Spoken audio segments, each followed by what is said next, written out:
আমার family life নিয়ে আসলে আমি প্রচন্ড রকম হ্যাপি। আমার মিসেসকে নিয়ে অন্যরকম নিজেদের ভিতরে বোঝাপড়া। একজন আরেকজনকে বোঝার খুব চেষ্টা করি। সম্মান করলে তুমি সম্মান পাবে, আর সম্মান না করলে তুমি সম্মান পাবে না। প্রিয় তারকাদের জীবন নিয়ে, ফ্যামিলি লাইফ নিয়ে, সন্তানদেরকে নিয়ে দর্শকদের জানার অনেক কৌতূহল থাকে। তো আপনার সন্তানদেরকে নিয়ে বা ফ্যামিলি লাইফ নিয়ে একটু আমরা জানতে চাই। আমার ফ্যামিলি লাইফ নিয়ে আসলে আমি প্রচন্ড রকম হ্যাপি। আমার মিসেসকে নিয়ে, মাশাআল্লাহ। আমার বাচ্চাদেরকে নিয়ে আমি খুব প্রাউড ফিল করি তাদেরকে নিয়ে। তাদের চাহিদা আসলে খুব কম, এবং এত ইন্টিমেসি আমাদের ভিতরে, একজন একজনকে সবসময় বুঝি কেন জানি না। আপনার কয়জন ছেলে মেয়ে আছেন? 2 ছেলে মেয়ে। এই যে আমাদের যে ফ্যামিলির যে বিষয়টা, এটা আসলে কি বলবো, যে একটা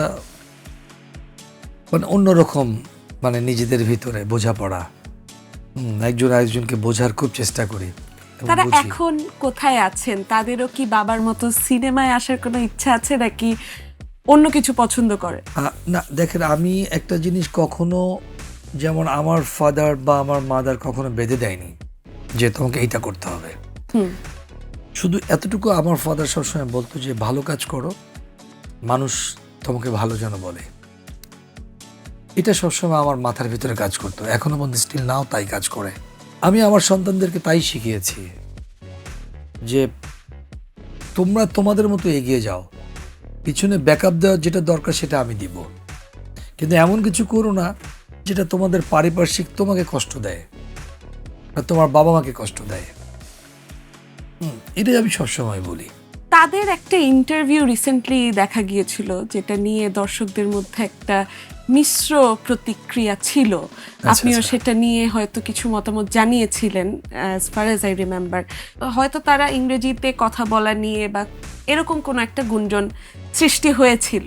তো এটা নিয়ে আপনার মতামত কি, যে আসলে কি এরকম হচ্ছে, নাকি এখনকার জেনারেশন আসলে খুব ওয়েস্টার্ন কালচারের দিকে বেশি ঝুঁকে যাচ্ছে বা চলে যাচ্ছে? না, আমি সেটা বলবো না। আসলে হয় কি, যে ইংলিশ মিডিয়ামে যেহেতু পড়াশোনা করে, তো সুতরাং ওইটা তাদের চর্চাটা বেশি। তাদের যে সার্কেলটা সেটা হলো গিয়ে ওই, যেহেতু স্কুল ইয়ের ভিতরেই তাদের হলো গিয়ে বাউন্ডারি, সুতরাং তাদের যে ফ্রেন্ডরা তারাও ওইভাবে ইংলিশ মিডিয়ামে পড়াশোনা, তাদের কালচারটা ওইভাবে গড়ে উঠেছে। তো সুতরাং হয় কি, যে কারণ তাদের বাংলায় কাজটা খুব কম, তা যার জন্য বাংলাটা এখন ওইভাবে ফ্লুয়েন্টলি বলতেও পারে না, একটু প্রবলেমে পড়ে। তো এই জিনিসটা আসলে হতে পারে, কিন্তু তারপরে বাংলা জানে না যে তা না। ঠিক আছে, অনেক সময় হয় কি, যে যেটা ইংলিশে যেটা খুব তাড়াতাড়ি তারা করে ক্যাচ করে, বাংলাটা আসলে ওইভাবে ধরতে পারে না। আচ্ছা, তো এটা নিয়ে বাবা হিসাবে আপনার মতামত কেমন? কখনো ওদেরকে বলেছেন কি যে না, বাংলাকে আরো বেশি আয়ত্ত করতে হবে, যেহেতু আপনি? না দেখেন, বাংলা আমার মাতৃভাষা। পৃথিবীতে শুধু একমাত্র ভাষার জন্য প্রাণ দিয়েছিল এই বাঙালি জাতি, জি। আর পৃথিবীতে কেউ দেয়নি। আমার জানা নেই বা আমার জ্ঞানের মধ্যে নেই যে ভাষার জন্য প্রাণ দিয়েছে।